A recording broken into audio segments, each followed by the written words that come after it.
One to Monday, November 13th, Bennington Select Board meeting. We are in the firehouse, the multi-purpose room in the Bennington Firehouse, and we are very happy to see you on this snowy evening. How exciting. My name is Jeannie Jenkins. I have the pleasure of chairing this board, and I'd like my fellow board members to introduce themselves, starting with Sarah. Hey, good evening, everybody. Sarah Perrin. Hi, I'm Gary Corey. Hi, I'm Jean Connor. I'm Ed Woods. Thank you very much. We have several people down with illness. Yeah, so stay healthy. Also with us tonight is our town manager, Stu Hurt. Nancy Lively, who takes excellent minutes every meeting. Jonah Spivak, who is our communication coordinator and making sure that all presentations go smoothly without any glitches. And Josh Boucher from Cat TV, who makes sure that if you can't be here in person, you can watch the meeting. So thank you all. First item is we'd like to update the agenda. Mary Morrissey has been making sure that she understood the hotel motel inspection process, so she wanted to give us an update, and I would like to ask if we could insert that right after public comment. So it would be sort of a 6A, and the health department would be a 6B. If that's okay, could I have a motion to do that? I move that we update the agenda. Thank you. Second. Thank you. Any discussion? All those in favor, please say aye. Aye. All right, thank you very much. All right, and now we will move into our agenda. First up is the Pledge of Allegiance. Ed, would you lead us in the pledge? I pledge allegiance to the flag of the United States of America and to the republic for which it stands, one nation, under God, indivisible, with liberty and justice for all. Thank you very much. And Jean, would you read our vision statement that guides our work? Sure. Bennington is a welcoming, engaged, inclusive, resilient community where everyone, regardless of identity, shares in our vitality and benefits from an outstanding quality of life. Thank you very much. All right, next up is the consent agenda for the purposes of discussion. Could I have a motion to accept the consent agenda? So moved. Thank you. Second? Second. Thank you. Any discussion? Yes, go ahead. There's a liquor license for W Collective. Yes, I think that sounds really exciting. I don't think we need to vote on that one. Yay. They're coming back to town. Yeah. Are you serious? No, I'm just fooling around. Yay! As usual. At 198 North Street. Oh, I didn't notice that. Yeah. Oh, I'm so excited. That's great news. Okay. All right. Any other comments or questions? I have one. Sure. There were two line items on the warrants. M&T Bank, a large check for that. Do you have a number? M&T 331369. It's on page 8.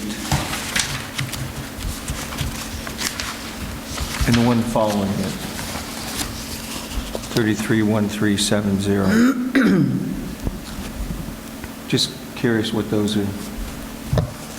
Was that switching the accounts? No, the first is a payment of an equipment loan that is currently all highway department equipment that we borrow over time. We won't leave M&T until January, so that we're still with them for these payments. Okay. And then the second is the bond payment for the wastewater treatment facility upgrade. Okay. Thanks. Great. Any other questions? All right. Seeing none. All those in favor of the consent agenda, please say aye. Aye. Aye. Any opposed? Any abstentions? All right. Super. All right. Public comment procedure. Once again, we are bringing the protocol back to us to look at. Many thanks to Jonah Spivak, our communication coordinator, who took it upon himself to look at ways to decrease the tension and increase the civility at our meetings. Jonah worked with Dan Monks, our assistant town manager, and with Merrill Bent, our town council, to make sure that we were in compliance with open meeting law. And Tom and I had a chance to look at this last week, and it feels to us like it does enhance what we've been doing. So, so what we have tonight is written up a little more formally than our previous protocol, but some helpful language around the meeting, the purpose of select board meetings, which is to do the town's business, and also around public comment. I think it's worth saying that this select board has been very clear in its desire to give the public lots of opportunities to share their thoughts before we make decisions, and we continue to want to do that. However, we also need to make sure that we are all our best selves when we are in public comment, both the beginning public comment, which is for items not on the agenda, and also for public comment when we have presentations and we have guests that we've invited to speak to us. So the two additions that have been suggested to us are in 8 and 9 under practices for public comment. And 8 clarifies that public comment at the beginning of our meetings is just for that. It's for comment and not for discussion. And to emphasize that point, the clarification that is being suggested is that we hold any clarification or response to any of the public comment until all the public comment is finished. And that way we don't inadvertently end up in a discussion. 9 is really to help presenters not feel like they're put on the spot. And so presenters that have been invited to come and share information with us will be able to give their presentations. Select board will be able to respond to and ask questions or make comment. And then the presenter can sit down, and any public comment on that presentation then is directed to the select board as it should be. And then the select board can either respond, we can ask staff to respond, we can ask the presenter to respond as appropriate. Okay?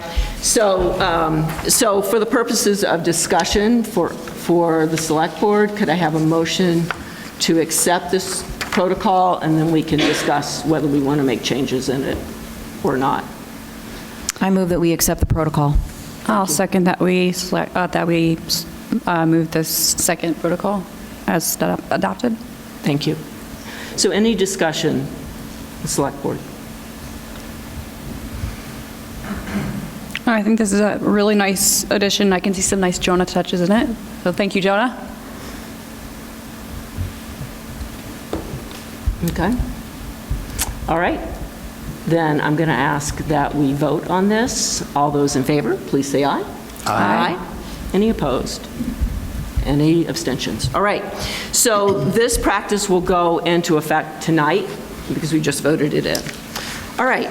So thank you very much. And let's move on to public comment. So first up is Mary Morrissey to discuss Bennington Health and Rehab.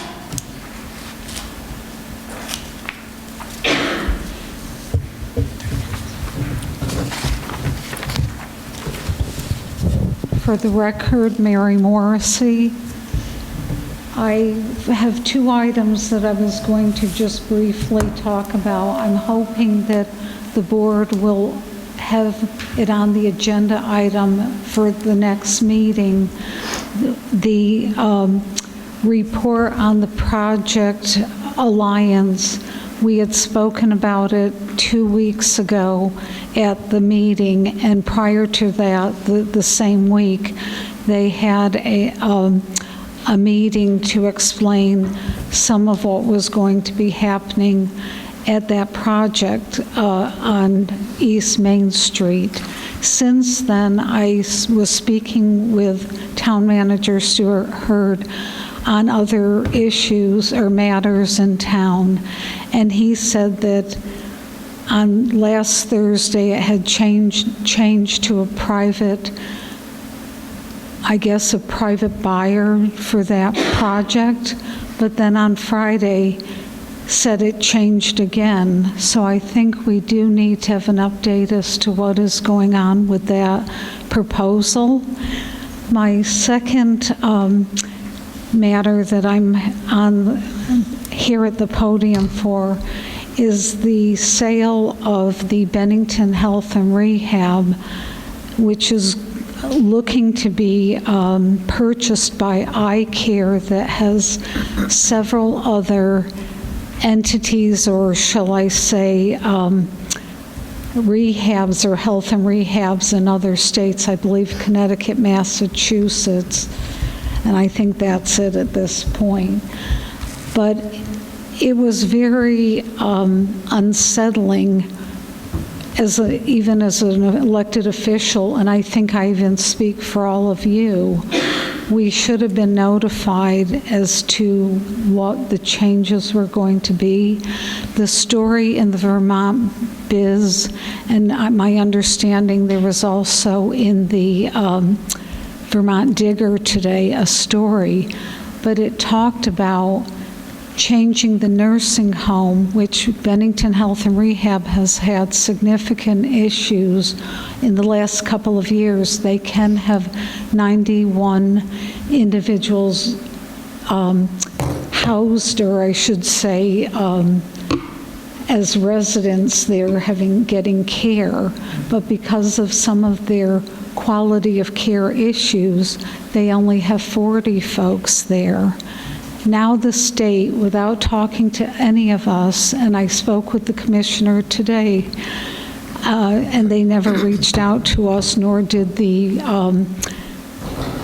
iCare folks out that run this new rehab, and they will be taking in the most, and I'm sorry, I promise I'll wrap this up. They are going to be taking the most difficult cases that no one else will take. So these are folks that can be coming from prison, can be coming from out of state. Some will have addiction issues. There will also be mental health issues, but these are folks that have not been able to be placed anywhere because of and using their words, complicated issues as well as complex needs, to serve them.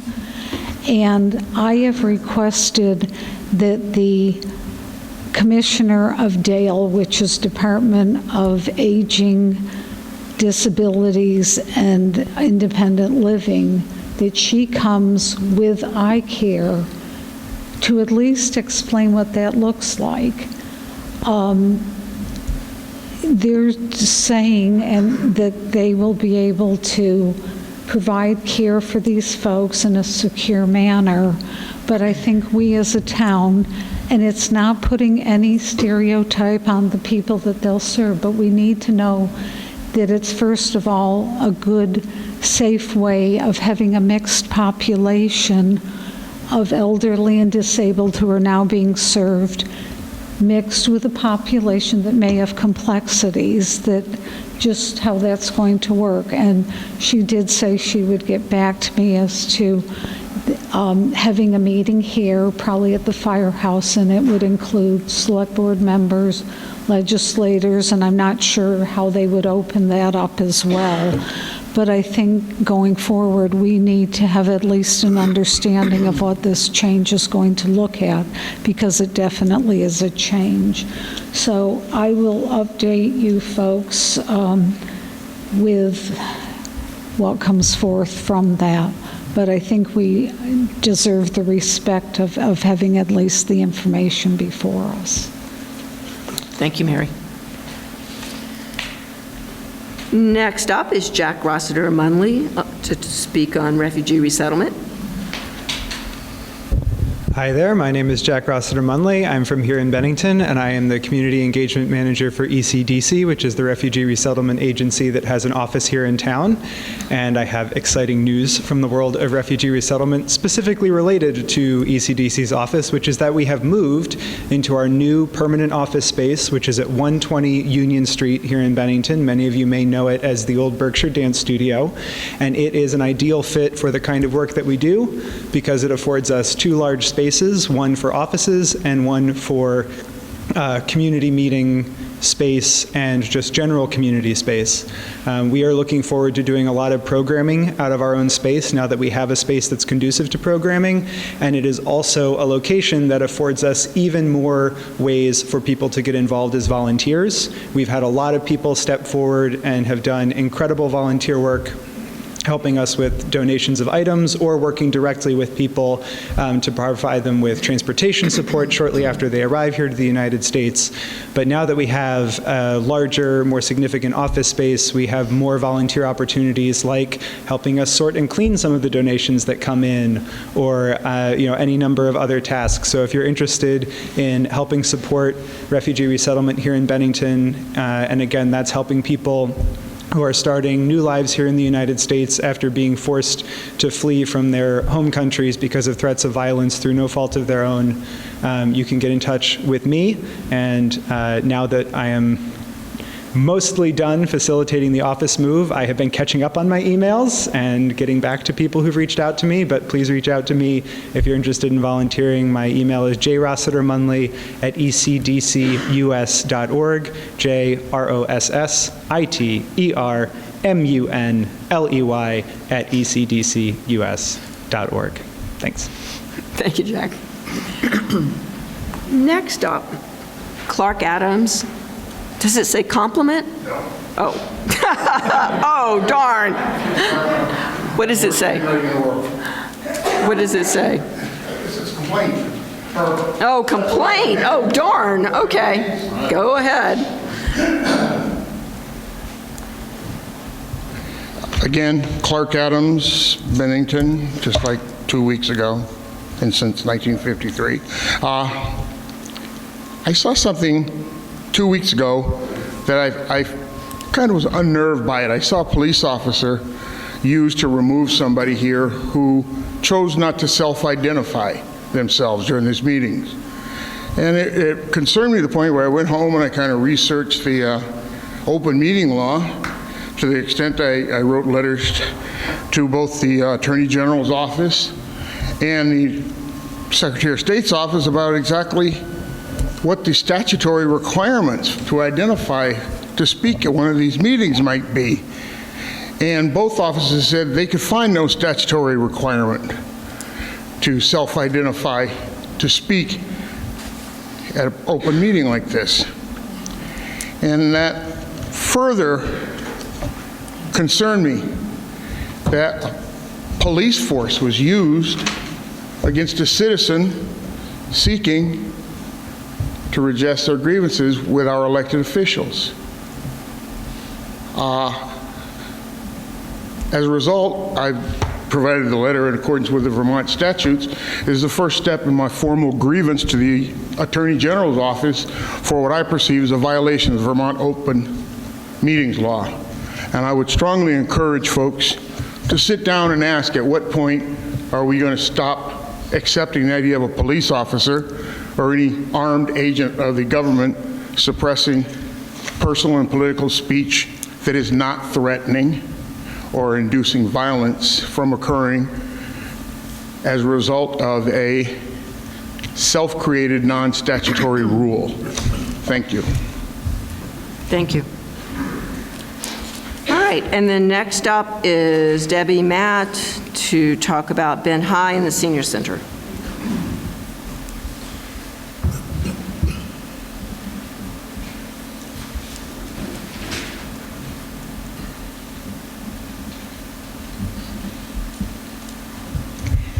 Debbie Matt from Bennington. Just a little food for thought. My thoughts were, regardless of how the vote goes in March on the current senior building, I was thinking that maybe the town could put the Y in that building and give a little more real estate to the seniors at the new building. The town seems to have a habit of renting space, and I don't see any sense in selling or giving away that building just to turn around and rent space to put a town function in. So that was my thoughts. Thank you, Debbie. All right, so let's see. I do want to just respond a little bit to Clark's concern, and I will read from the last, I'll read the last sentence of the guidance from the Vermont Secretary of State regarding public comment, or the last two sentences, I guess. The public comment period, however, is not a free-for-all. The chair of the board may establish reasonable rules to maintain order, and reasonable limitations on the amount of time for each speaker are not unusual or improper. In the case last week, the individual refused to put down his name, town of residence, or topic. He also was shouting from the back of the room and interrupting, and he was also very aggressive toward a presenter. So that is why that person was removed from the room. And he was told he was out of order, and he did not stop shouting. So our reasonable rules are the protocol that we just voted on with the two additions. And, you know, our attorney is telling us that we are completely within our rights to do that. So, moving on. Can I make another comment? Oh, sure, go ahead. Go right ahead. I would just also like to add, after many of our meetings, especially the last one, I am contacted, stopped in the grocery store, you name it, by people who are extremely upset over what they either witnessed or when they watched the meetings back. So it may not bother you, it may not bother you, it may not bother a lot of people, but I can tell you from experience, it does bother a lot of people to hear the vitriol meeting after meeting after meeting. So that's a perspective that you may not have because people may not be approaching you. I don't know if they approach my fellow board members, but it is real. And I don't think it's something that we can ignore because it doesn't bother some people. Kindness, respect doesn't bother anybody. So that's where I think we need to be moving toward. Thank you. All right, next on the agenda. Excuse me, are you going to let anybody get your time to speak, to sign off? No, I'm sorry. The public comment is now over, and the new rules are that after public comment is over, then we will respond. So, so public comment is over. So next up is Mary Morrissey. I'm sorry, Nancy. Nancy, you're out of order, Nancy. Other meetings you've asked, is there anybody who wants to speak who didn't sign off? Are you not going to do that anymore?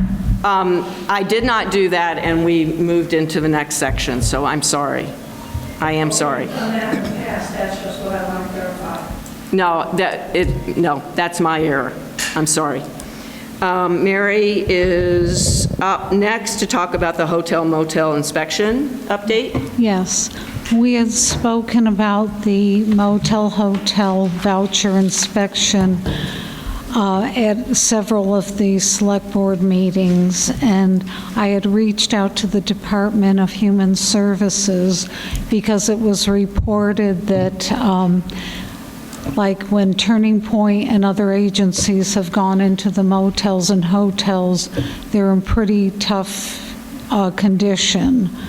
And what came back to me just today, actually, because I did say at the last minute I would check back with them, I had not received a report, and Adam at the last meeting had talked a little bit about it, but he had not gotten an update either. So it said the report on the inspections of voucher hotels and motels. The Agency of Human Services reported back today after several calls and emails over the last couple of weeks that this is what is going forth with their plan. There are new rules in place that require hotels to meet the health department and fire safety codes, or else the Department of Children and Family Services will stop paying them for the rooms that individuals and families are staying in. The new rules supposedly are making or starting to make some difference with some of the hotel providers. The rules only just went into effect, so hopefully they will truly have an impact here shortly in the experience of what the problems have been in Bennington. I did email back, though, further to ask them to clarify, because when we get a report of a motel or a hotel being in tough shape, they used to have the state and a health inspector check or do the inspection, go to the site and do the inspection.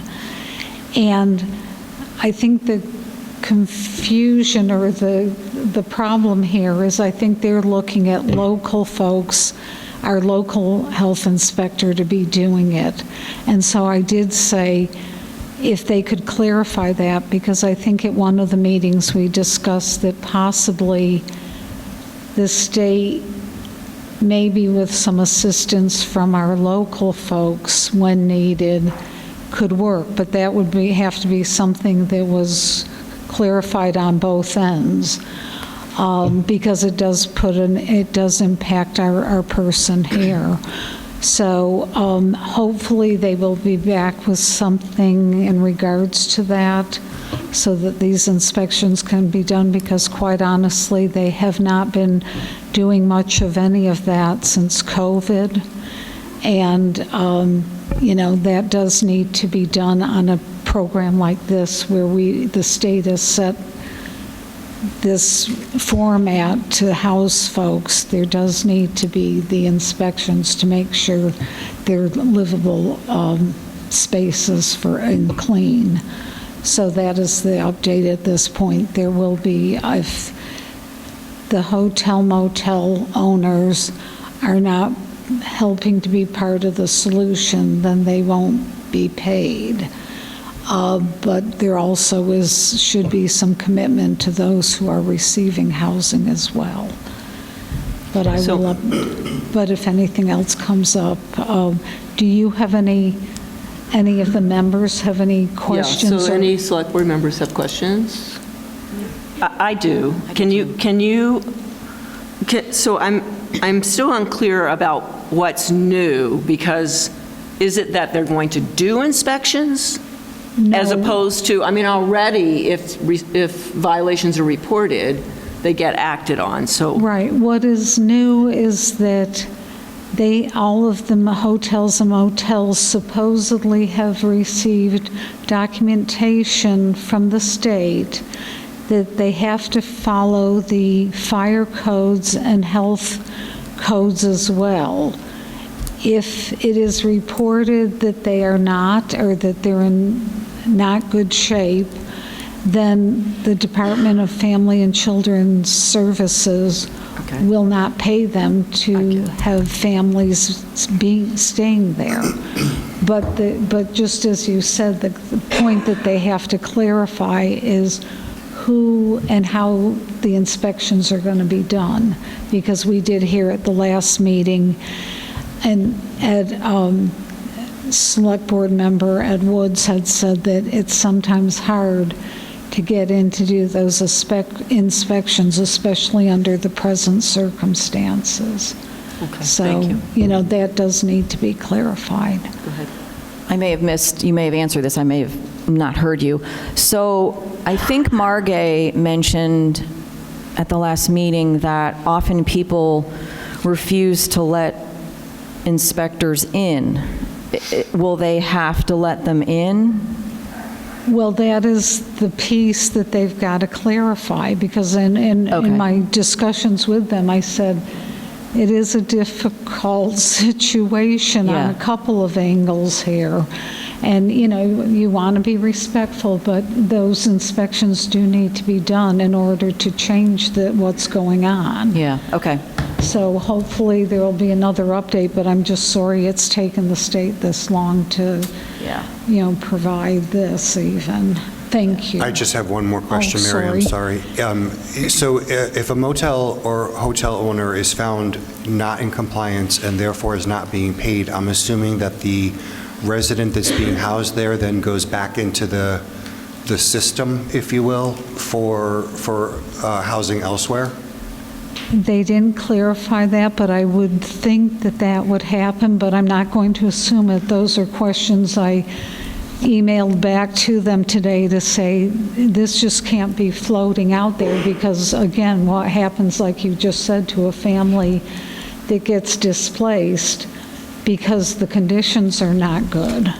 I'd be very curious to see sort of what the process looks like when you know more. Thank you. Right, no, and so would I. So Mary, can you, any other questions from us? No. No? Okay. Can you stay for a moment in case there are any public? Oh, sure. Okay, all right. Absolutely. All right. Anyone in the audience have questions for Mary? Or questions about the motel inspection program? No? Okay. All right, so we're good. Thank you, Mary. That's very helpful. All right, so then next up, we have Megan Snide from the Health Department to talk about the Health Department dashboard. Hi, my name is Megan Snide. I'm a public health specialist. I work at the Bennington Office of Local Health here in Bennington. And today I'm going to share with the community and, town government and anybody watching some great news, which is that Bennington has been added to the City Health Dashboard. So I'm going to explain when it gets put up here.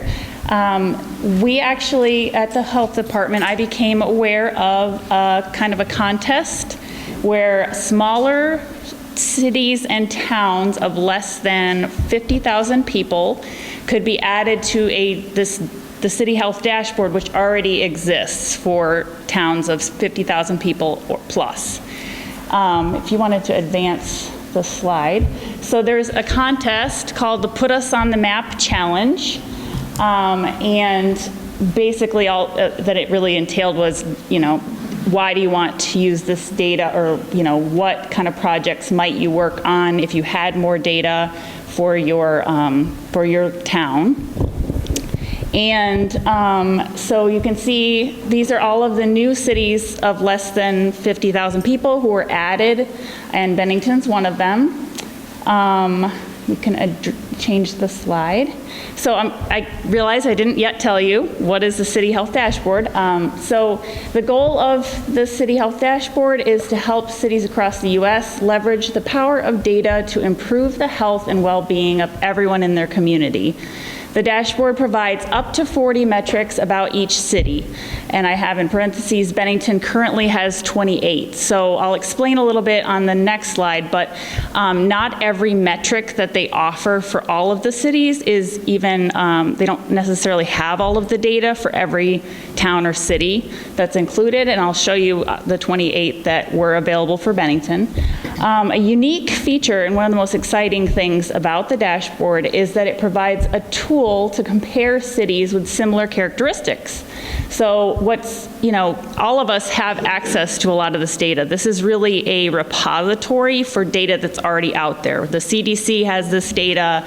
There's state level data. There's, different organizations that collect data. And you could go out as an individual or as a person in a community organization and cherry pick data and put it all together for yourself. But what's great about this dashboard is that that's like a curation piece has already been done, and it makes it very user-friendly for everyone to have access, which, a very democratic ideal. It's just that we all can have access to data.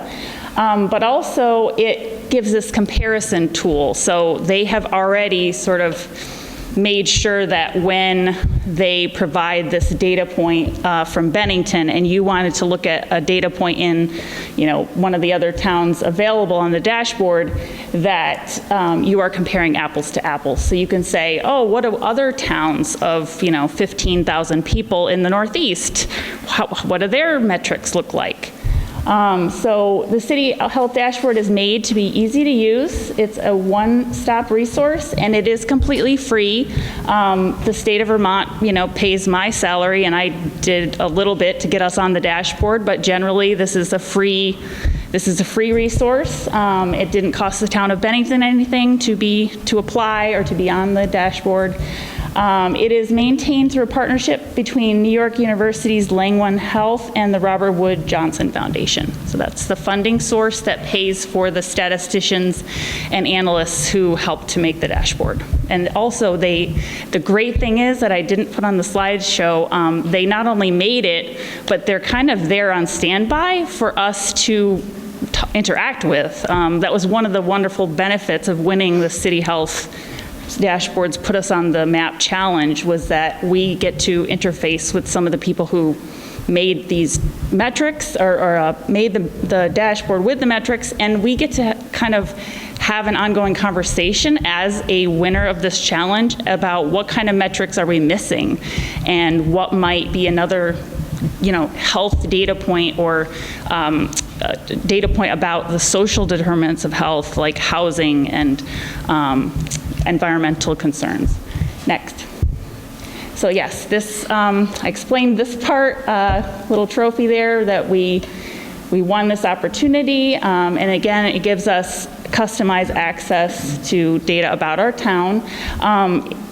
I put on there that because Burlington, Vermont already had 50,000 plus people, they were already on the dashboard, so the only town currently that we could compare to in Vermont is Burlington, but you'll see one of our goals for the health department is to increase this so that we could have more towns, not just in Bennington County, but really all over the state, because this is a persistent challenge of, as many of you know, working and learning about how things are going in our town, or in small towns, is that, you don't necessarily get data down to the census tract level. So that's something really interesting about this dashboard. Okay. So here's the 28 out of 40, and I put a little green check mark next to the metrics that are available, and we'll go to the actual site in a minute, but this is just sort of a graphic overview. You'll see we have diabetes, frequent mental distress, frequent physical distress, high blood pressure, life expectancy, obesity, broadband connection, children in poverty, credit insecurity index, high school completion, income inequality, neighborhood racial ethnic segregation, racial ethnic diversity, rent burden, the unemployment we have at the current city level and the annual neighborhood level. There's binge drinking, physical inactivity, smoking, air pollution, ozone, air pollution, particulate matter, housing with potential lead risk, lead exposure risk index, walkability, dental care, preventative services 65 plus, routine checkup 18 plus, that's the age, and uninsured. We can advance the slide. So I wanted to make sure that everybody watching at home or here in the room could navigate the website, not just see my slideshow. So we'll go to the actual website. And this is the metrics without all those green check marks. You'll notice that all those were superimposed by me to just give you an overview. So let's go to obesity. So here's, if you were on the City Health Dashboard, if you started at cityhealthdashboard.com, you'll actually have to type in Bennington, Vermont. We're the only Bennington, actually. So if you start there, that's where you're going to go, and you put in Bennington, and then You can go to Bennington, and then you'd have to pick the metric you were interested in. I'll show you what happens if we don't have that metric in a minute, but we'll go to obesity because we know we do. And if you scroll down, this kind of bar here is the kind of at-a-glance comparison tool to see how does Bennington kind of measure up or compare to all of the cities on the City Health dashboard. That's an important thing. It's not every town or city, because not every town or city is on the dashboard.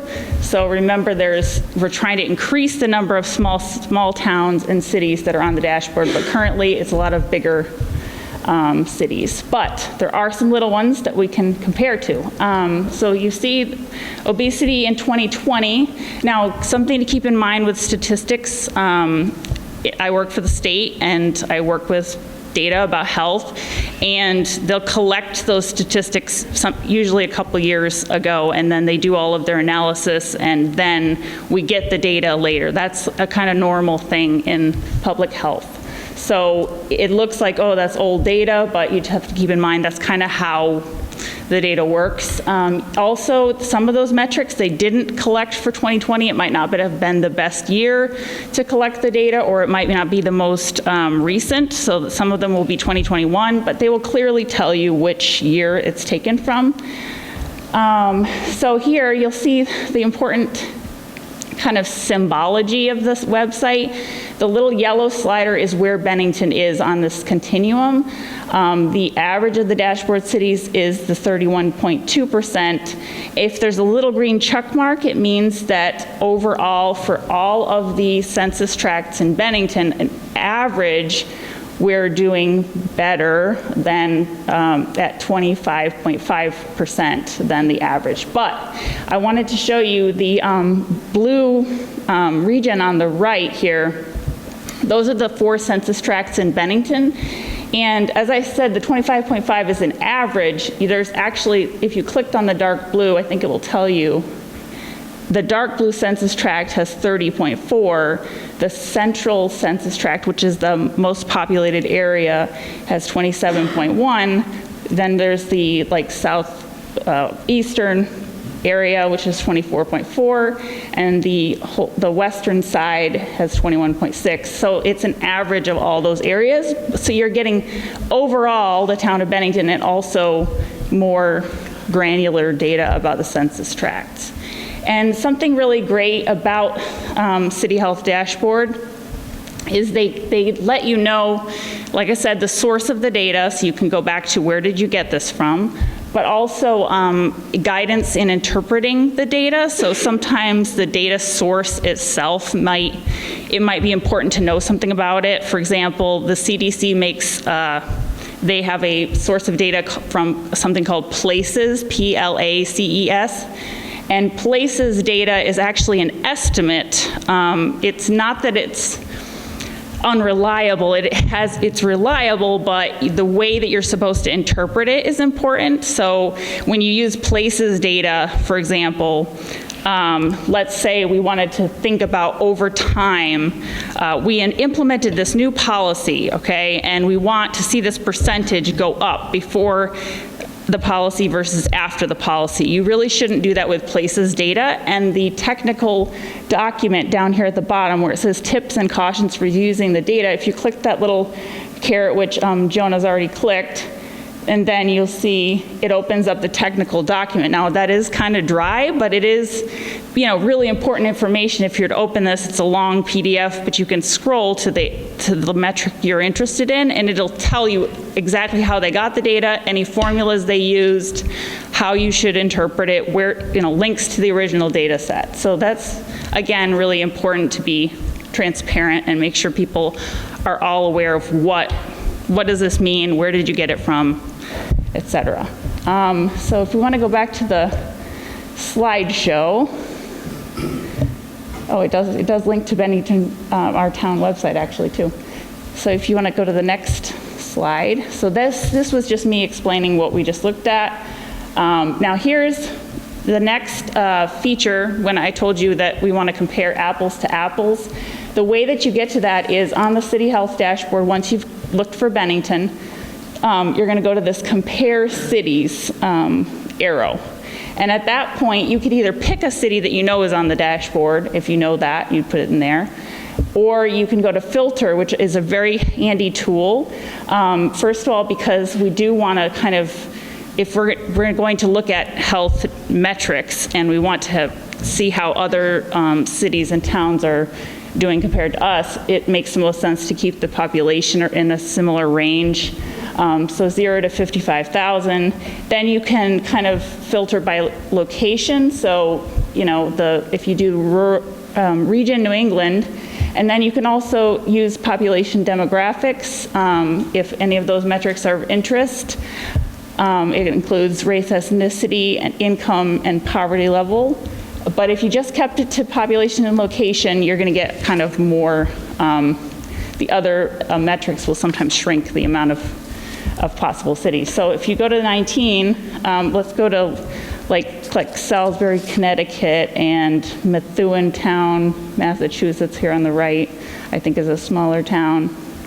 Okay, and then it's going to pull up, we're in the obesity tab, and it will pull up all of those, the values for those cities, and you can see right away how we stack up compared to them. So that's just kind of an interesting feature. Since we're on the website, we could go to Take Action, which I think is a really cool tab.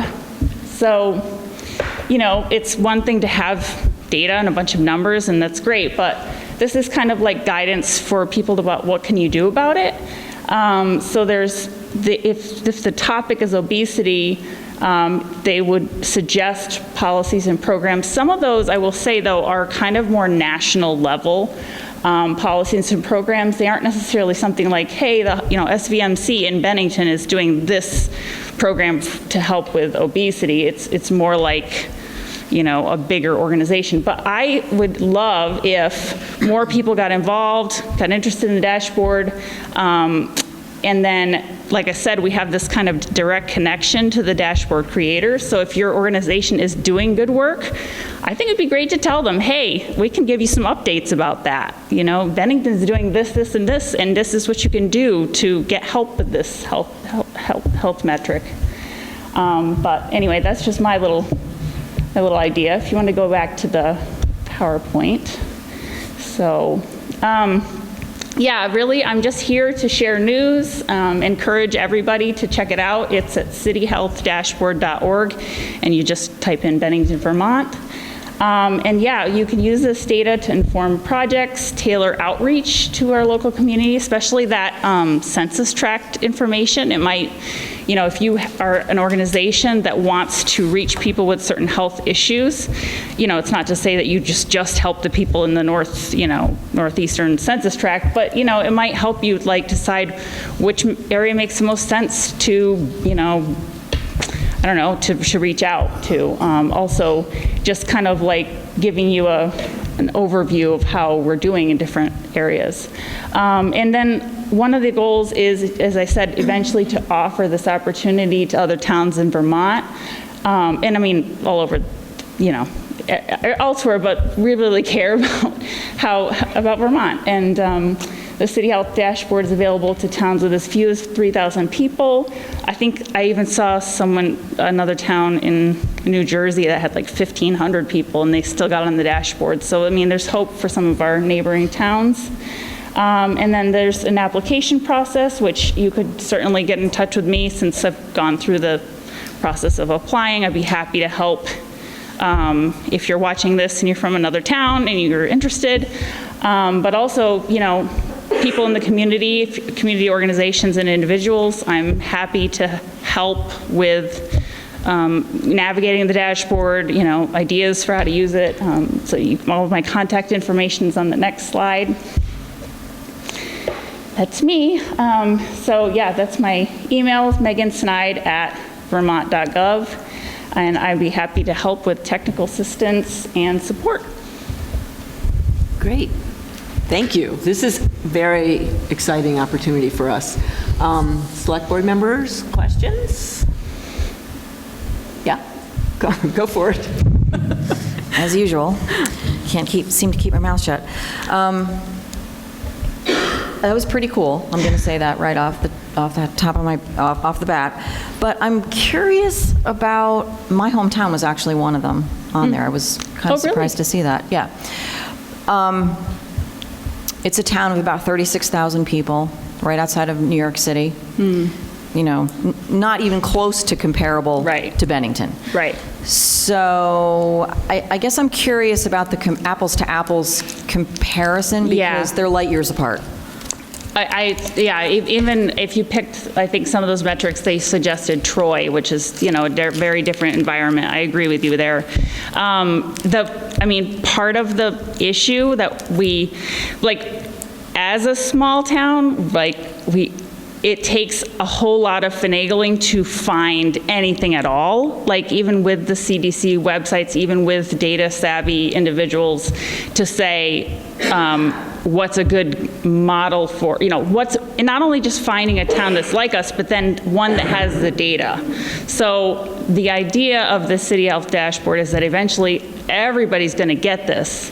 It's just we got an early invitation. So the more people use it, the more demand there is for it, the more towns apply for it. I mean, New Jersey, I guess, went really crazy, and just a lot of little towns just said, yeah, we want to be on it. And that's kind of what we would love to happen, is more towns get on the dashboard, and therefore there is better apples to apples comparisons.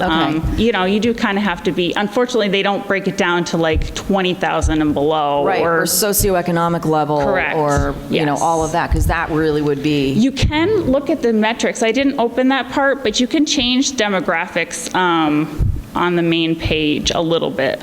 So to make the comparison, I believe more so. Apples to apples? Yeah, I believe so. You can change the demographics at least, like that can kind of shift things closer. So, See on the filters page that you have some choices on the filters page? Yeah. Yeah. Yeah, because I mean, 0 to 55,000 people, that's a huge difference. Yeah, and that's just because it's a factor, it's a product of the fact that we just don't have enough people on the dashboard yet. This program, so it's a work in progress. Yes, this program's like 2 or 3 years old, I think. Yeah. So, you know, because the approaches you would use would vary drastically depending on. There are some smaller towns, if you know that, looking at it, you know, like if you wanted to look up what's the you'd have to kind of do a little bit of homework to say, oh, this is a 20,000 population town, so I'm going to pick that one next time, you know. But New Jersey is a great target because they have a lot of small towns. So once there's more communities within Vermont, we would probably be comparing ourselves to towns that are much more similar than New Jersey and Yes. Okay. Yes. Thank you. But is the information also useful just as standalone data? Sure. Yeah? Because I was just thinking about the CPARB just asked about looking at health indicators for community policing. And this seems like it would be a very useful tool. And then Shannon and I were just at a meeting, the SVSU is looking at a 21st century grant. And again, this data seems like it would be really helpful. Yeah, and it's not, of course, the only source of data. As I said, people can find this or, you know, other sources of data, but it's very user-friendly, and it's the attempt is to be more democratic, that any community organization isn't going to have to, you know, hire somebody just to do data and do reports to be able to comply with that grant that they want. They could pull this up. It's accurate. It's been tested. You can actually ask people. You can email them and say, I don't understand this, and they'll email you back. That's great. I'm wondering about, on the 28 metrics, how do you get additional, those metrics are metrics that somebody has put data in for, right?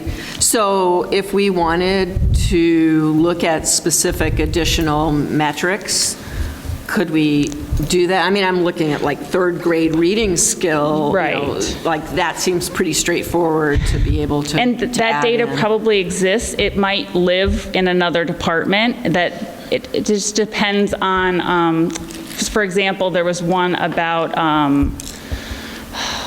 one of the metrics I know was about, I think, postpartum or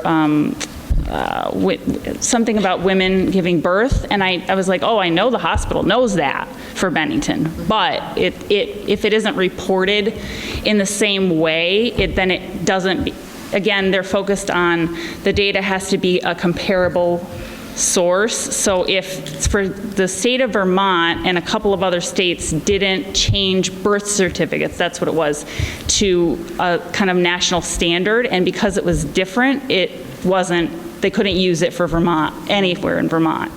So that's an example of, it isn't that we don't have the data, it's that it's not kind of formatted so that you can make a comparison. So that's an example of one of the metrics that we don't have on here, but it exists. Okay. Other question? Yeah, what's the source of the data? So it varies depending on the metric. So if you go into, let's say, one of them we know Bennington has, obesity, that we could stay on that one for now, or we could go, yeah. Okay, so scroll down, and then the way that you're going to find the data, because it does vary depending on the metric used, is go to the technical document, and then it's that one. It's a PDF that opens, hopefully that's okay. So if you go to the table of contents, they should, like, scroll, yeah, okay. So it's you go to the metric that you're interested in. So for obesity, you'd have to go to the one that was about obesity. And then, where's that? Did we go past it already? No.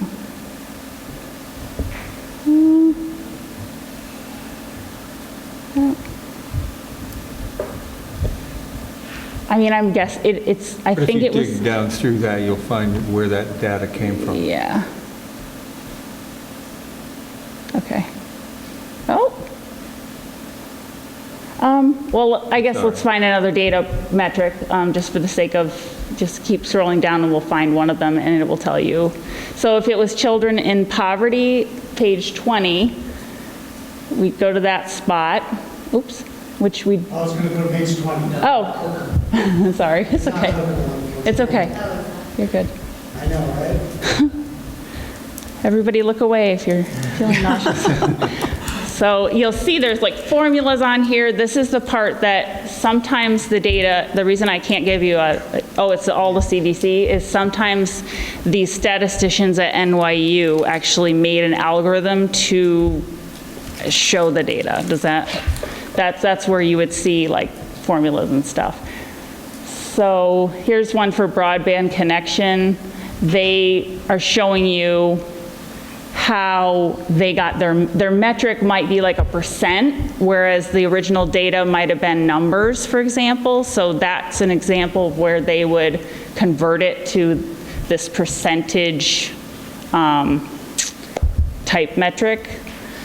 Children in poverty, they're using, at this point, does it say the source though? Children in poverty at city and tract levels. I mean, I'm guessing that is like the American Community Survey asks those questions. They're like a known, yeah, I don't know if it does. Specify a table of data, which I'm sure is on. Yes, yeah, it says data table, blah, blah, blah. So this is probably, the page that Jonah scrolled to is explaining it, but then you go to the actual data table, which is like an Excel with blocks, and it would tell you where they got the data and what the values were. I don't know, does that help? Okay. It does vary according to the metric, and then they will tell you where they got it on the technical document. All right, thank you.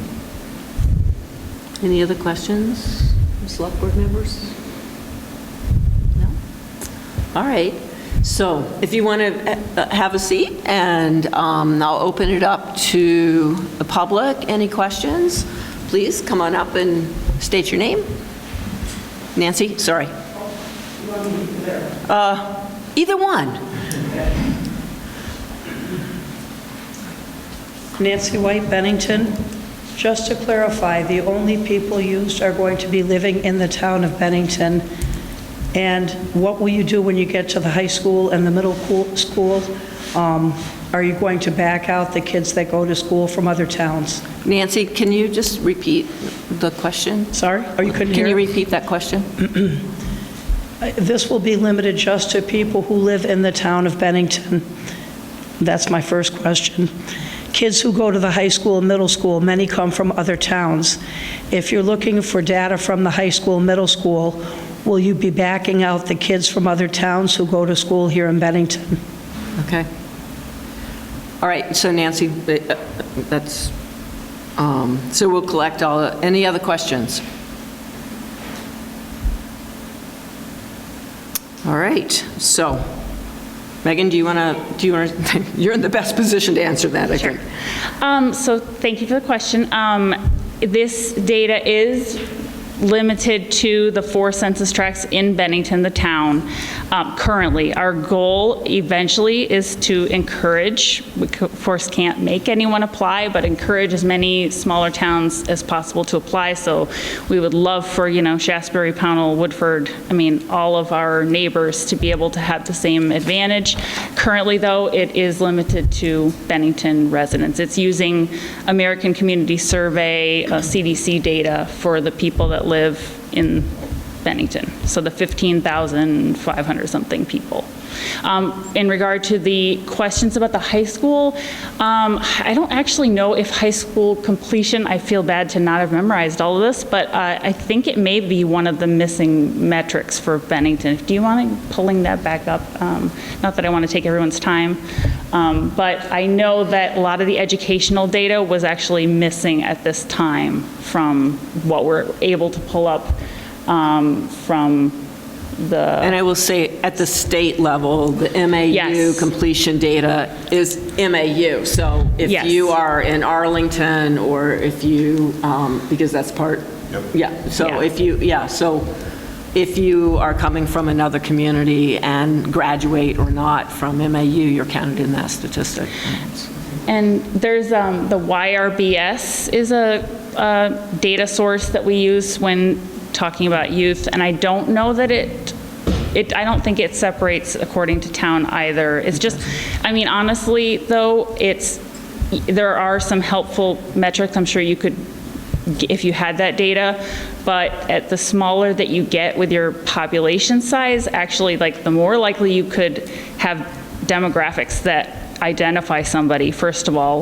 Once you're talking about 300 kids who came from Pownell Elementary, who went to the high school, and then, how many of them are this demographic or that demographic and have whatever disability, you get to that point where they actually suppress the data because it's too small. So sometimes data can be too small to actually do anything with, too. I don't know if that helps. Great. Excellent. So can I ask, does the Department of Health have a plan for how you are going to use this data? Yeah. Do we have it? So right now, the plan is just get as many people aware of it as possible, facilitate, people accessing the data and understanding what it says and what you can do with it. Eventually, well, it's kind of tricky because we actually do already have access to all this data. It's the benefit really is that this is we're making it more democratic. We shouldn't have all the data, and people in the town have to look down rabbit holes for an hour to pull it all out, and then they're not confident. Is this the most recent thing? Is this the thing I should be looking at? Of course you can do that, and it's not I'm not being patronizing and saying you can't. Of course you can, but this is just opening doors. We actually do have a lot of this data. Is that? Okay. Thank you very much. All right, and then sort of as a follow-up to that, next up is the Berkshire Family YMCA.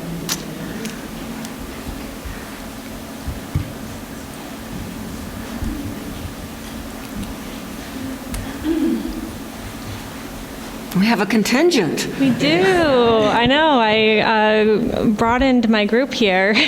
So Kayla Becker, I'm the director. We'll do intros quick. Taylor McGuire, assistant branch director. Damon Young, I'm the youth program manager. Hey, and Wendy, come on, you can do your own intro. Wendy Scott, and I teach dance, water, fitness, and silver sneakers, and I am the social senior director, I guess. She's our adult wellness coordinator. There you she go. She knows that title. We just haven't told her. Sorry about that.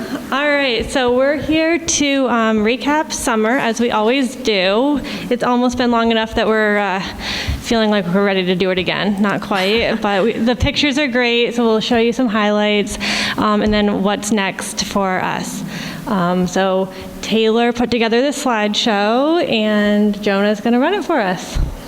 And Taylor, since you did it, I'll let you take the lead on narrating it. So our weeks ran from June 10th to August 26th. We start right after school gets out, right till school starts. We have 8 theme weeks. We had over 1,000 camp week instances, meaning over 1,000 different registrations from different kiddos. We partnered again with SVSU doing their summer recovery partnership, which means that the kids who join them in the morning for summer recovery learning join us in the afternoon for a fun afternoon to kind of incentivize getting to school in the morning. We had many community partners, which we'll get into. Our leader in training and counselor in training programs, we're still going great this year, and then multiple sites throughout the summer, including Arlington this year. So here are enrollments broken down. We have total camper instances, so we have 1,496 community slots and SVSU slots for the summer. We average 200 to 250 campers per week, ages kindergarten to grade 10. That includes our CIT and LIT programming. And then the schools involved, we get this through our registration questions. So all of the Bennington schools, Woodford, North Bennington, the private local schools, Grace Christian, Sacred Heart, and then obviously the local middle and high schools. So we wanted to break this down. We had to do this for the Summer Matters grant as well, so it worked out perfect that we already had the info. We had 12 ELA learners this summer. Actually, a couple who didn't speak English quite at all until the summer ended, and then the parents were like, this was great for them. They came back being able to speak in English way better. They actually had one student who had gone to Mandarin camp, and they were in kindergarten. So we had a girl who spoke Mandarin and a girl who had learned to speak Mandarin, and they spoke Mandarin all summer together, which was really cool. We had over 50% of participants reporting they received educational or behavioral services through the school during the school year. We had 26 school-age youth in foster care, 29 unaccompanied youth in program, and then 60 youth and college-age staff. So a little breakdown, this is where it gets fun. We can kind of see what we did all summer. Our 8 themes are the Great Adventure, Community Heroes, Enrichment, Sports and Play, STEAM, Fun and Fitness, Hometown History, and Color Wars. So you can see top right, we had our Color War run. They had that chalk paint run around the rec center. The kids loved it. Mark Sawyer loved it too. But we had, you can see the kids had a great time. So there's some pictures, some of our field trips, Magic Wings Conservatory. We went to the Adventure Zoo. Where was that, Kayla? In New York. In New York. Yeah, it was the kids also loved that. We'd never been either, but lots of fun. So here's a breakdown of our community partners. Obviously the town of Bennington, the maintenance staff are so crucial to us every summer with the amount of kids we have. The kids show up every day with a fresh, clean area to play. The Abbey Food Group provides meals for the kids during our summer camp program. They are fed 2 meals a day through us, and we're also a community site for kids in the summertime. Obviously Do4, we couldn't do any of these field trips without them. Aces Tennis, and you can see all the others that we use. And then here we have another blurb of lots of people. And then some pictures throughout the summer. So training and development, this was our first week right after school got out. It's a hybrid training week for our staff and care week as well for some of our school agers. So we have a smaller group of kids, but the staff break up and we're doing training all week, 40 hours of training. They are certified in CPR and first aid. We had Matt Wolf from Vermont After School come and do a trauma training with the staff as well. You can see they did a mind mapping of the summer. We had them draw out what they envisioned their summers to look like as well. So we had 65 summer staff, but 60 of those were college and high school age staff. Our youth development of them in kind of career readiness is one of our biggest youth development programs that we run, is in our staffing. And what was cool this year is we had 3 staff who went through our LIT and CIT program and are finally old enough to work with us. So it was really exciting kind of seeing that program come to fruition with employment. We also, sorry, I think that's about it. You're good. Thank you, Jonah, keeping me on track. Here's some of our leaders in training. Their ages 11 and up. So our middle school age kids who usually age out of our camp program. Because we've kind of started developing this, that was one of our biggest age groups this year, was our LITs, because they were excited as 8, 9-year-olds seeing some of the older kids be LITs, so it encouraged them to come back for another summer, when usually that age group kind of dies out. So that was kind of encouraging and exciting to see that group with us. Part of being an LIT means they do some professional development with us. They get to do some breakouts with staff, and they get to do kind of leadership things like going on hikes and having special meetings with pizza, of course. And we always have surveys, kind of see how they're developing and changing throughout the summer. Yeah.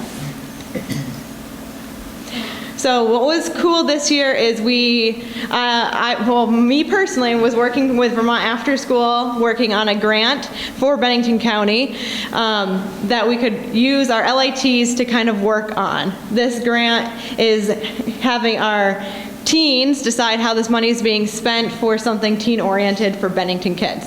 The LITs worked on the brainstorming this summer, coming up with some of the options that in a few months our local youth will be voting on for a Bennington-centered grant spending.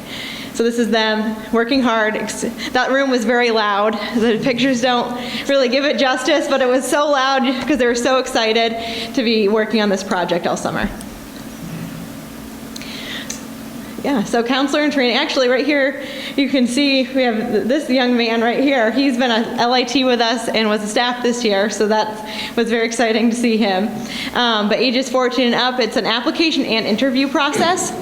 So they have to fill out the full application, come and speak with us. They have to have, what is the word I'm thinking of? References, yes. They had to come with references and do all those things to kind of go through the whole process. And then they support our youngest campers, like K1s at the sports center, where they kind of develop those skills with some of our older staff.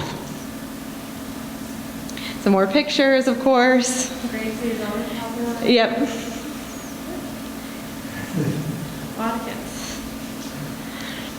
So pause in that, since it's kind of a two-part thing. Any youth questions, or do you want us to jump into what's next? I just have a really quick question. Were you able, I know you had to have enough staff to make it work and probably meet requirements, but could you have used more, or did you feel like you had plenty? No, we have a lot of staff, but it's great. So we did get, Taylor mentioned Summer Matters. This year it was expanding access grant, so it's about $100,000, and that was both after school and summer. But it allowed us to hire some extra staff, do some fun incentives with them.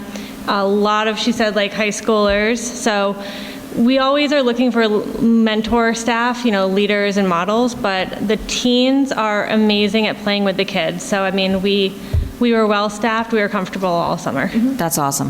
Yeah. That's great. Fun place to work, promise. Any other questions? No. Okay, I just want to emphasize 1,000 kids. Yeah. Remember when we had 30 in the summer before the YMCA? Amazing, amazing. We did put 2 large tents up. There's not really the indoor space to hold all those kids, but those big tents you saw, we were able to separate the kids by age group, which was super helpful. The tents were up all summer. It was very rainy, so they were really, really nice.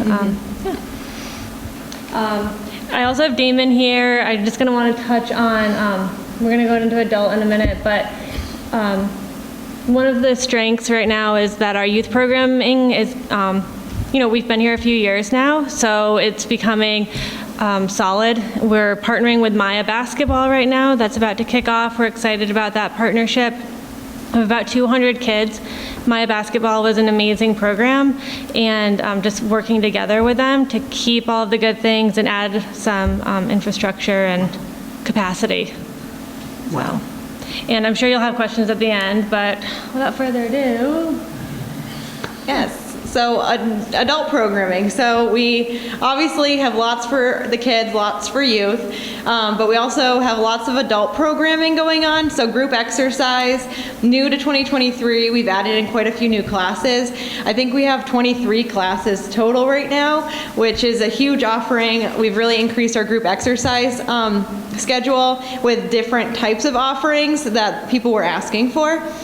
We also, because our members have been wanting to, and it was kind of happening naturally with Wendy, more social programming, so having kind of coffee hours, drop-in days, and just different crafts, things like that, that members have been asking and already trying to do on their own, so we are offering a space now as well at mostly the sports center where we are renting space, but that's where we have all of our group exercise classes. That's where they're kind of congregating already, so. If Jonah goes through, I can talk while there's pictures up.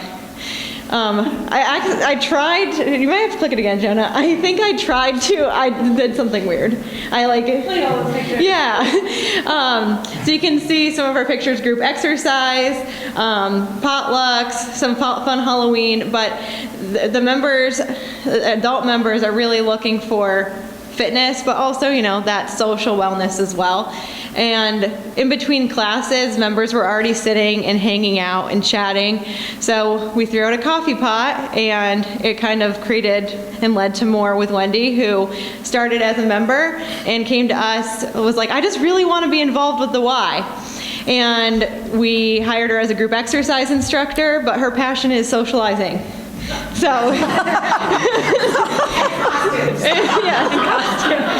so really she's pushed those forward with the members really kind of driving it as well.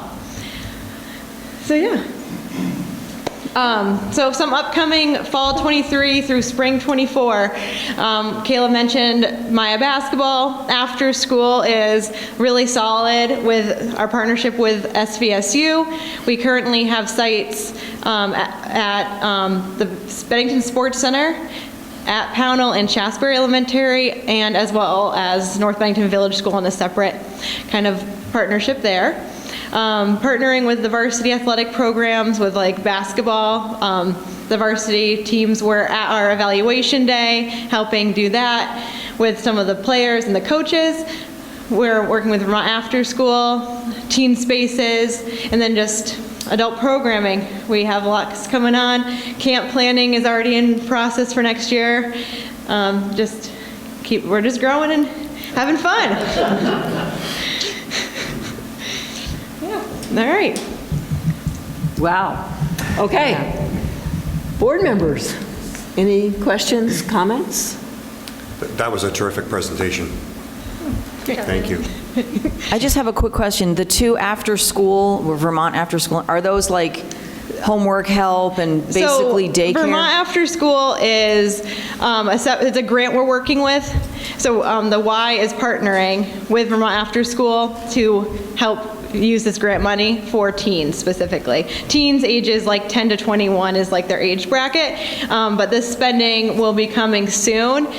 What's really cool about that grant is it's youth-led, where there's no adult input at all. The kids come up with the entire idea on how to spend the grant money, and that's how it's spent. The adult in it is just to make sure it's feasible and fits in within the parameters of a federal grant.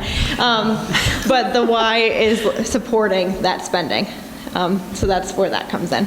And what's the after-school topic? Oh, after school is just our after-school program in general. We're working on growing, expanding, increasing participation. We have great numbers right now, but... Right now, I think we're at 142 across, and most of those, as Taylor mentioned, are SVSU paid through the ESSER recovery money. Village school is separate. The families pay a relatively small weekly fee, and then we're just looking at continuing that. So how many kids are involved in the youth leadership? So we had over the summer, like our LITs, so like 12 to 20 fluctuating, but with community input, we've probably had over 100 youth voices within that grant. Cool. Do you have to turn kids away in the summer? No, because it can be as fluid or it can be however the voice comes. Kids just like passing by. We've had like little surveys. A lot of it's conversation. What do you want? And that's where we've gotten all of the information. And then SVS for the after school, so Vermont After School, and then our after school program, we do contract for a certain number of slots. We're full.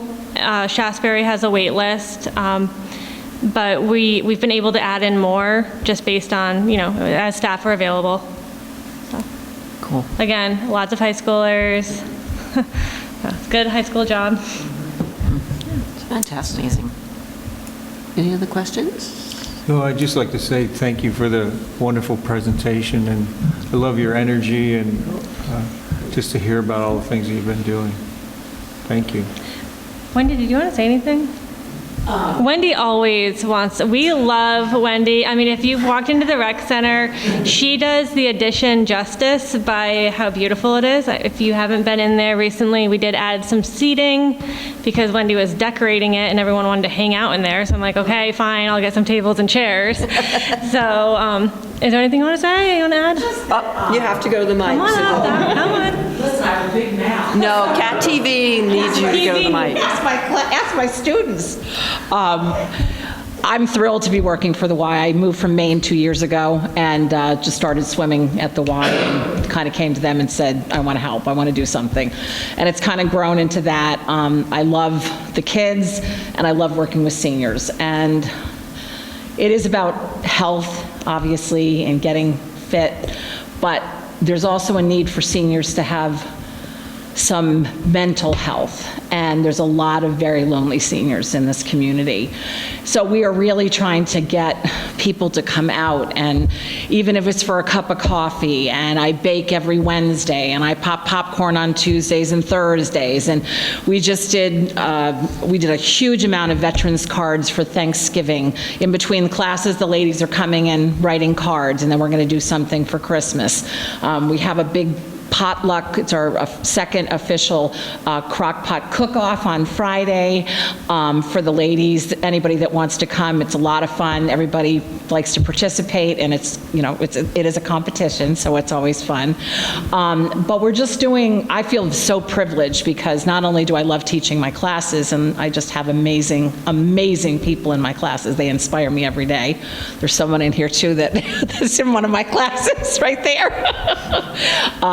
So I feel very blessed about that. But I also feel so happy that I'm able to bring this other part into the Y that we really haven't touched a lot on, and now that we're really trying to get seniors to come play cards, make, sing. We're going to do a sing-along for Christmas and make Christmas cards for CLR, and we did a whole Halloween theme. I had 6 different costumes for Halloween in 2 weeks for different events. So it's a blast. It's just a blast, and I just can't tell you that I'm old, so much older than these young girls. It's always kind of a joke that I say these are my bosses, but I am so blessed to have these guys. They are absolutely amazing and have done such incredible things for the Bennington YMCA. I just can't even, and even just in the 2 years that I've been there. And Damon, he's my bud. So anyway, whatever I need, he's always there to help me. So it's just so great. I'm glad I got to talk and say hi, and hope you stop by and come take a class, come have a cup of coffee, come see our decorations. They're a lot of fun. But anyway, it's a privilege. So thank you for letting me talk tonight. So Thank you very much. Yeah, incredible energy. So why don't you take a seat, and we'll see. I think we're out of questions, right? I just wanted to thank you for your presentation, and if you, I just wondered, what are your challenges, if you have any? Yep. Come on back up.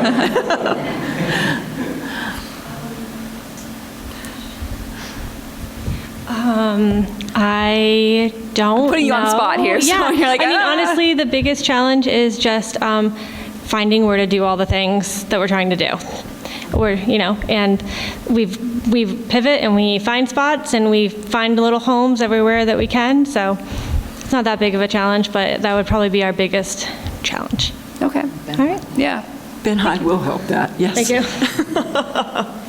All right. All right, so anyone from the public have any questions? Nancy, come on up.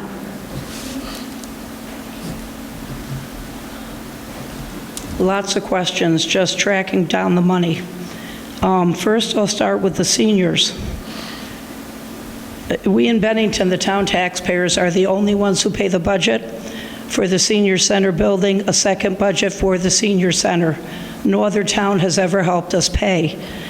Nancy, as I understand it. So Nancy, these questions need to be specific to the YMCA presentation. This is not a referendum They're talking on the about senior seniors. center. This wasn't a budget conversation. No, this is not a budget conversation. This is not on the senior center. Are the seniors that you're talking about only Bennington seniors? Are they from Bennington County, New York, and Mass? So what we'll do is gather all the questions. So, yeah, we'll just do all so are the seniors from from Bennington or surrounding communities included? Okay. I forgot how much we pay in our town budget to give the Y for after-school programs. For summer camp, I think it's around $40,000. Are all of the other towns in Bennington County? I know Pownell doesn't give the Y anything. Do any of the other towns give the Y money? So any other community subsidizing the summer Other camps? than the town of Bennington, the other towns you're doing summer camps, are the other towns putting in anything? We got it. When you're talking 65 Y staff and 60 teen in college, this is the one question a lot of people asked. We know the Y has their trained people at the rec center. At other places in Bennington and the other towns, are these trained YMCA employees, or are these people that you've hired? Nancy, can you clarify you're asking about the 60 to 65 staff? How are they trained staff? Are they all trained YMCA employees? Okay, I think that was answered, but it can be answered again. Okay. Well, I think a lot of us think the Y just ran the summer camp at the rec center, and if there's all these other programs in Bennington County, are they YMCA staffed, or are these just people that you hire that are running them? You talked about a grant for after-school programs for Bennington County. I know in Pownell and Shasberry, you said the after-school programs are at the school. In Bennington, the town is paying $3,000 a month for Catamount, and the after-school programs are there. I don't know why the school system isn't paying part of that rent, or why you're not using Bennell or Molly Stark or Monument. It doesn't make sense that we're paying out of our town budget. Nancy, just ask your questions rather than because you don't know the answer because you're asking the question. Why are the after-school programs in Bennington not at an elementary school like they're being held in the other towns? Thank you.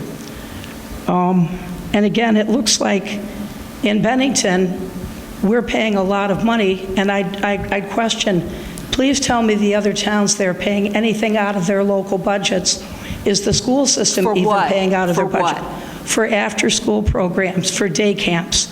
Our town budget is paying for both. I spoke to Pownell a while ago. They pay nothing for the Y to be there. So if the Y can get all these grants for Bennington County to be in other towns, we in Bennington should be asking, why are we paying all this money? We're the reason the Y is in Bennington County, and it sure looks like we're the ones who are carrying the financial So load. Nancy, again, if you have questions, ask the questions. Jeannie, at all If you times- do commentary Okay, on a okay, question, okay. you don't know the answer How much to does it. each town in Bennington County give the Y for after-school programs? How much does each town in Bennington County give the Y for after-school, for day camps, summer camps? And do the other towns in Bennington County give the Y programs money for seniors? Great. Are you guys, okay, I have a list too, so go ahead, go for it. So can you say the first question, just for her? Senior one?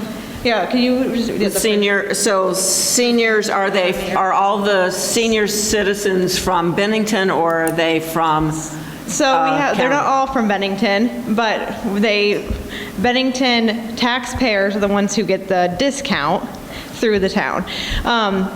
Anyone from Shasberry, Pownell, or whoever, Eagle Bridge, like we have lots of people coming to the Y, pay a completely different rate that is not subsidized by the town of Bennington. And additionally, residents or non-residents, many seniors get a free membership through their insurance. So. Or financial aid if they can't financially afford to pay through YMCA funds. I think the easiest one that I remember that I want to get to, because it's a very straightforward, is the summer camp confusion. So on our registration, there's a resident and a non-resident rate because the town of Bennington has wanted to offset the cost for resident families. So they pay a lower rate, and then the town of Bennington makes up the difference. So non-residents pay a slightly higher rate, and again, financial assistance is open to all residents and non, and we actually do hand out a lot of financial aid in the summer. Summer is expensive for families. In regards to after-school locations, the reason Bennington schools are at the sports center is based on need at each individual school. Those individual Bennington schools cannot accommodate an after-school program in-house, which is why we're offering it off-site. And the Y, aside from the $3,000 monthly rent, pays an additional rent to have the afternoon. So the town is basically paying for the morning, the adult programming and exercise, and then the Y is paying an additional rent for the after-school and evening. And there's also group exercise in the evening, so together it makes a whole. But that money is coming from the contract that we have with the school system. And then the other question was around training for staff. 100%. I think training with staff, so yes, they're YMCA employees through us.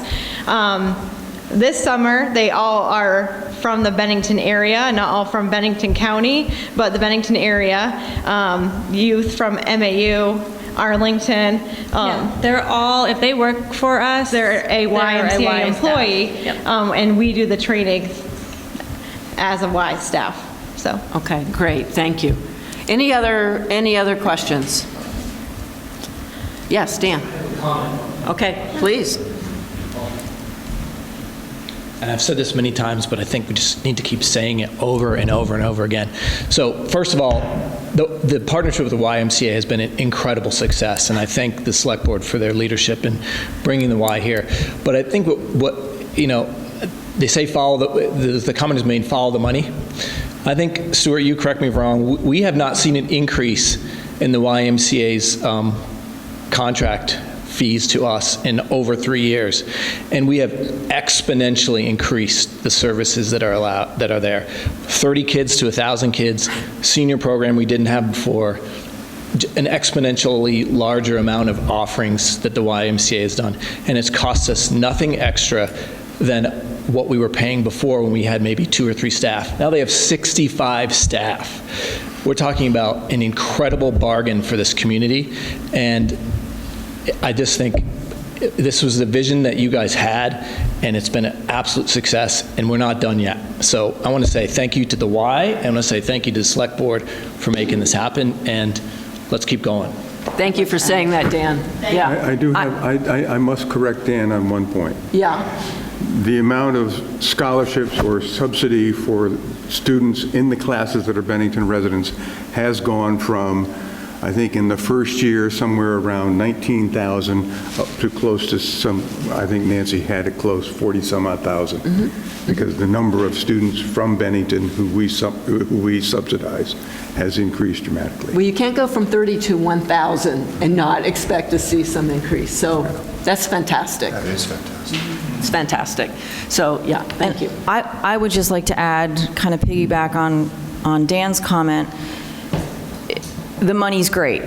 You know, the money situation is phenomenal, but it's hard to measure the impact that having access to the YMCA and the staff and the programming has on these kids, seniors, families. I don't know how you measure that, but it has to be tremendous. We know that. Yeah. Yep. So, thank you very, very much. All right, next. You didn't answer my question. Oh, was there another question? What are the other towns paying out of their budget for after-school programs and summer camps in Bennington County? The Bennington doesn't pay, so neither did the town. Okay, so through the after-school contract, that is only with SVSU. So that is up to SVSU. That's a decision they made at their board, and that, you know, that's all. But I believe that all the towns are part of the SVSU. So Arlington, yeah, so the towns, the Bennington area and Arlington are part of the SVSU. Right, so not the North Shore. Right, so not directly, but they're all equitably, you know, it's all one contract. And just to clarify, we subsidize our residents. For summer camp. So for summer camp, Bennington is subsidizing Bennington resident youth. Pownell students who sign up for summer camp are being charged the non-resident rate. And that means none of those towns are? None of the other towns. You know, we don't, it's just what the rate is. And we have a very low, you know, relatively low compared to other offerings because we seek out grants and other funding, and we have a large program. That's great. Thank you so much. Wonderful. All right, on to the manager's report. Yes, thank you. I don't have any action items this evening. I should note, just as an upgrade to where we are with the potential Hometown Heroes banner program, I have had conversations with a contact at Green Mountain Power. They are not adverse to the program. In fact, they understand that it happens in other places. Also, Bennington could be the first community in the state of Vermont to implement the program should we do that. But they have policies and procedures that we have to follow.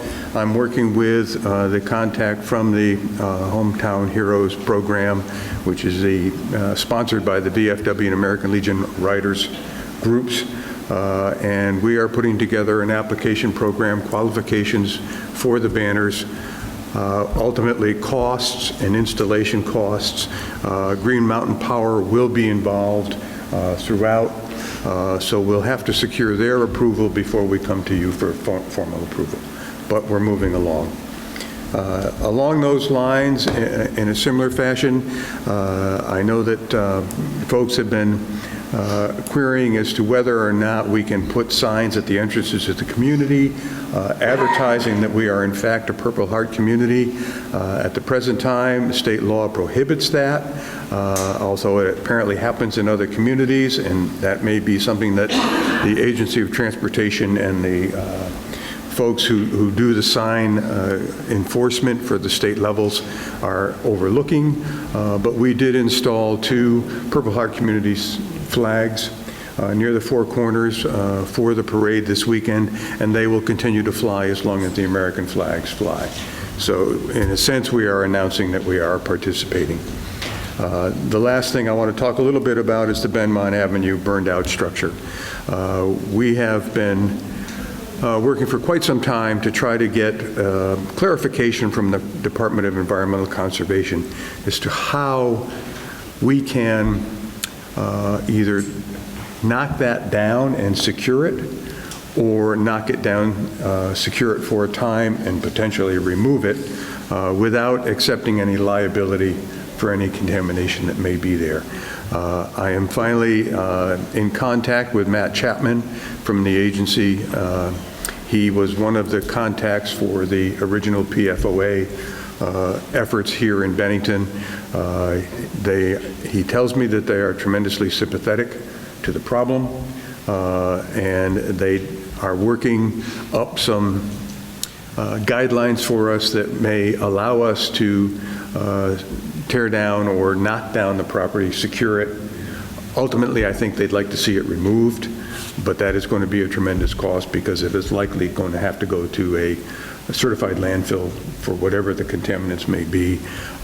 So we are continuing to work on that. We're starting to make some headway, and I'm pretty happy with the fact that I'm working with Matt again. He's very, very helpful in this regard. And that's all I've got. Great. That's all good news. All right. So let's see, upcoming agendas. So we have, the next meeting, we have the rescue squad coming and an update on the 25th anniversary. Yeah, I believe the 250th is coming. Are we going to have an update on the 250th at the next meeting? Yep. And there's a brief discussion on the TIF On that TIF? Dan Monks Okay. will be leading. Okay, perfect. All at the next meeting. All at the next meeting. So, 3 things, right? Okay. The TIF should be fairly quick. I'm sure there'll be some other business ads, so Okay, so let's leave it at that then. All right, let's see. Other business. Sarah? None for me. I just want to take a moment to congratulate everyone at MAU who participated in putting on the play that I went to last weekend. It was hilarious. It was fantastic, and I'm so glad I went. So congratulations to anyone and everyone who worked on that. Nothing for me. All right. I just want to remind agencies that are on the ballot, right, that they have until December 8th to get in their completed information. it may be slightly change? longer than that because of statutory requirements, but yes, that was the original date. Okay. We have But sent not out... wait till the last minute. We have sent out the letters. We've sent out each agency that goes on the ballot received one letter with explanation of what the timeframes are, and each agency that is within the budget has a different timeframe, similar requirements. Everybody's got their letters, they're out. And those letters say December 8th for the people on the ballot? I think it's December 1st for the people in the budget. It may be December 8th. It may be a little later because That's of okay, let them shoot for budgetary December requirements. 1st. Okay, I just don't want them to be late. Okay, all right, good. All right, so let's see. So we have need of an executive session to discuss contracts. Could I have a motion to, let me say goodbye to those in the audience, and thank you for coming, and could I have a motion to go into executive session? So move. Second. Thank you. All those in favor? Aye. Aye. Okay.